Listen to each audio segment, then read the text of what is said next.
half-baked, overpriced. Super Mario Party Jamboree's Switch 2 release is a mixed bag.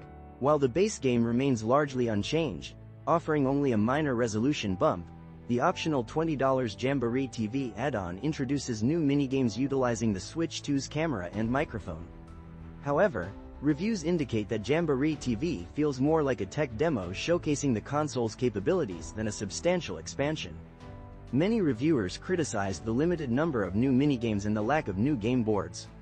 The Bowser TV mode, designed for webcam and microphone use, is cited as a particularly underwhelming aspect. While some new modes, such as Carnival Coaster and the introduction of mouse controls in certain minigames, received positive feedback, the overall value proposition of the Jamboree TV expansion remains questionable for existing owners of the original game.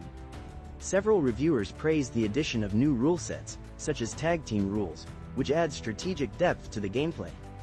However, the lack of significant content additions, like new game boards or characters, significantly detracts from the overall value. The consensus suggests that the expansion is a fun but ultimately inessential addition, not offering the same level of upgrades seen in other Switch 2 titles. Ultimately, while the added features provide some fleeting entertainment and showcase the Switch 2's potential, the lack of substantial new content makes the $20 price tag a hard sell for most players. The experience is best described as a fun but ultimately superficial enhancement of an already solid party game. In our next story, Nintendo Switch 2 Edition Plus Jamboree TV review. Super Mario Party Jamboree, a highly rated game, receives a Switch 2 upgrade titled Super Mario Party Jamboree.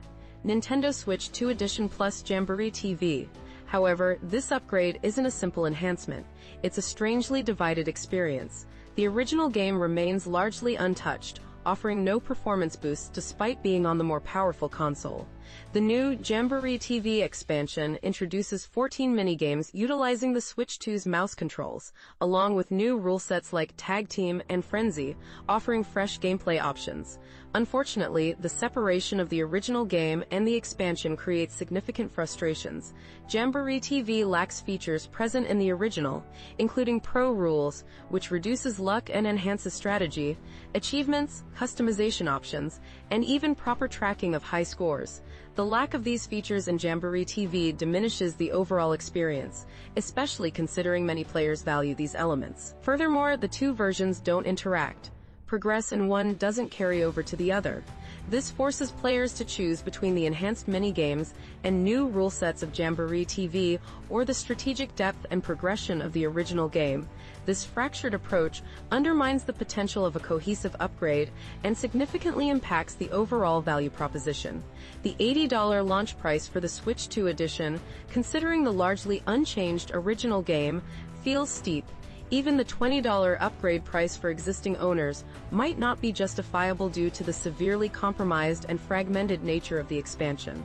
While the new content offers some exciting additions, the flawed implementation ultimately makes the Switch 2 edition a less than ideal upgrade for fans of the original. In our next story, Ozzy Osbourne dies at 76, weeks after farewell Black Sabbath concert. Follow live updates as tributes pour in from music legends. Rock and heavy metal icon Ozzy Osbourne has died at the age of 76. His family announced the news, sharing that he passed peacefully surrounded by loved ones. The Prince of Darkness, known for his wild stage presence and contributions to Black Sabbath, leaves behind a legacy that spans decades. Osbourne's career took off with Black Sabbath, creating legendary hits like Paranoid and Iron Man. After a successful solo career, he achieved further fame through the MTV reality show, The Osbournes, which offered a glimpse into his family life and his battles with substance abuse and health issues. Despite facing Parkinson's disease since 2003, and other significant health challenges, Osbourne continued to perform and record music, even giving what he called his final bow earlier this month. His resilience and enduring spirit have inspired countless fans worldwide. The music world is mourning the loss of this influential artist. Tributes from fellow musicians and celebrities are pouring in, celebrating a life that impacted generations and left an undeniable mark on music history. In our next story, Erik Menendez taken to hospital with serious condition, lawyer tells U.S. media.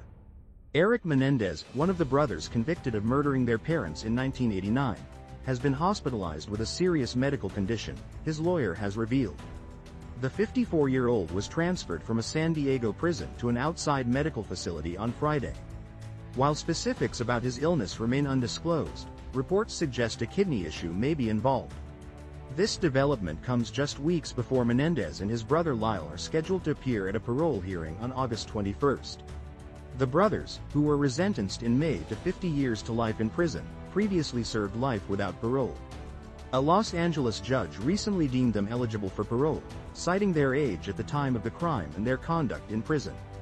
Menendez's lawyer, Mark Garrigus, is advocating for his client's release on medical furlough, arguing it would allow him to better prepare for the parole hearing.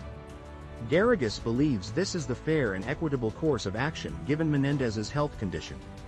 The Menendez brothers' case has been a high-profile one since their 1990s conviction. They maintained their innocence throughout the two trials, claiming self-defense, a claim disputed by prosecutors who argued the murders were financially motivated.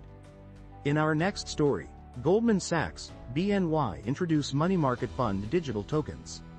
Goldman Sachs and Bank of New York Mellon are pioneering a new era in finance by enabling institutional investors to buy tokenized money market funds.